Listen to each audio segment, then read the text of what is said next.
coincide with the International Day of Elimination of All Violence of Discrimination Against Women and Girls. Maat for Peace Development and the Human Rights is organizing an event entitled Repercussion of the Ongoing Violence Against Women in Conflict-Affected Countries. The event aimed to shed light on the consequences of the violence against women and girls, particularly in North and East Africa and also in the Middle East region. It's emphasized the mental, sexual, reproductive health of the girls in all stages of their life in these conflict-affected regions, with the objective of formulating an effective solution to combat the widespread of this phenomenon.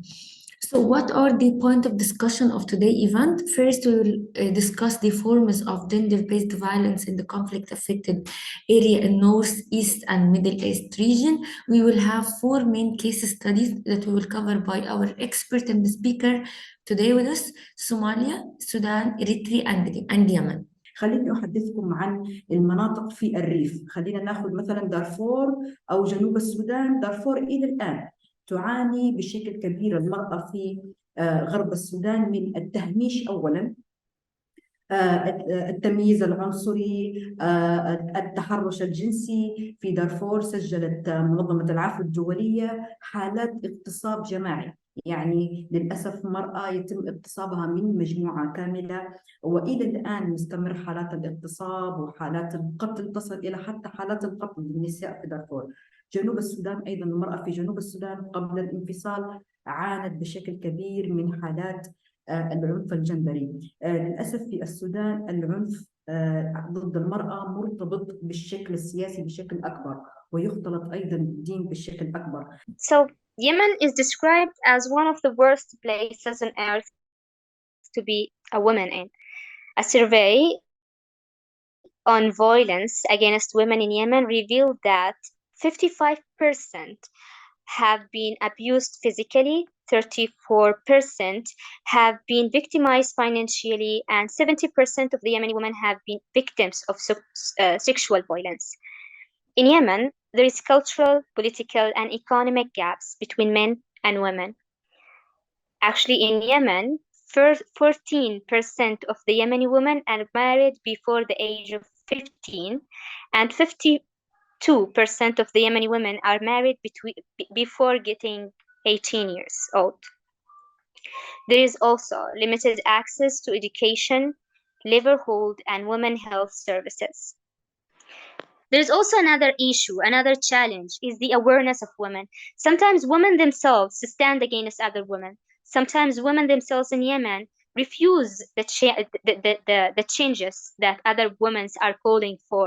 So sometimes we have first to convince these women that this is your rights. You have to take your rights. You have to accept having this right, then started working against the government or the authorities. So we have to play, double efforts to try to gain the rights of women again. And this is also an interview that VOA Somalia did with UNFPA officials, and I quote, 52% of reported gender-based violences are from physical assault, 11% are rape, and 10% are from sexual assault. There are also fewer incidents such as denial of resources, psychological and emotional abuse, also forced early marriage. And I would love to discuss with you these main objectives of this presentation: types of GBV in Somalia, consequences of violence against women in Somalia, also efforts being made to tackle these incidents. Well, majorly this is there is a female genital mutilation, or called FGM. To give you a little bit backstory, all of this started after the collapse of a central government, Somali central government, in 1991. Major of these violences against women started from there. Before there was legislations, there was accountability and all of that. And this is done. FGM now is socially accepted to be for the good and protection of female child, and it's not understood as a violation of human rights. and also violation of human rights of women and girls. And there's also early marriage or forced marriage.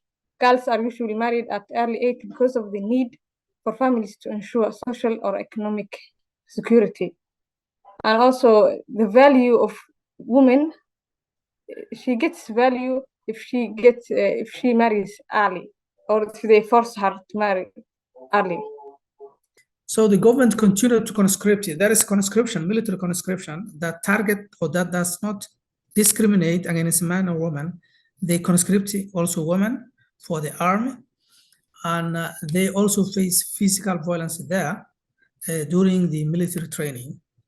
And also they are conscripted against their will. They have to go to the military service against their will.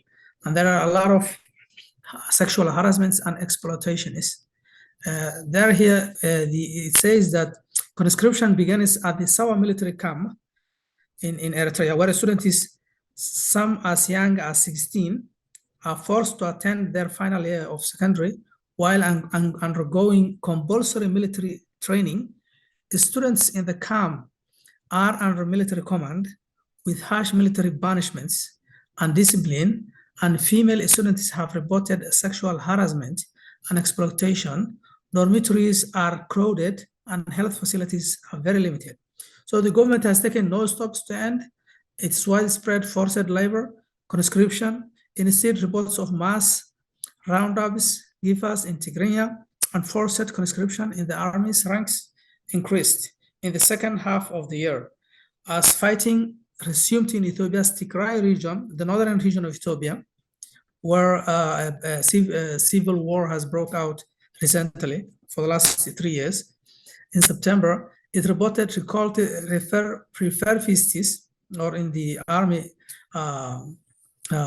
those who are in the reserve army, to the age of 55, in anticipation of renewed fighting alongside Ethiopia's security forces and Tigray.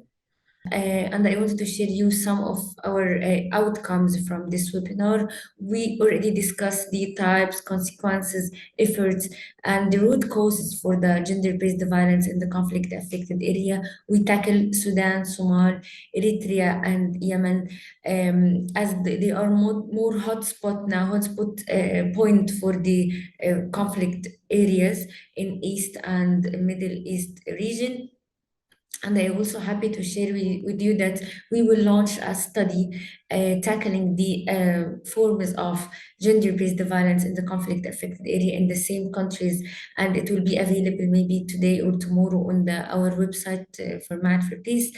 And we hope that we can collect all those your recommendations that we are come with to send for the special rapporteur of women in the African Commission of Human and People's Rights. She is actually keen on listening from the NGO organization about the gender-based violence in the conflict-affected area and who is responsible for this.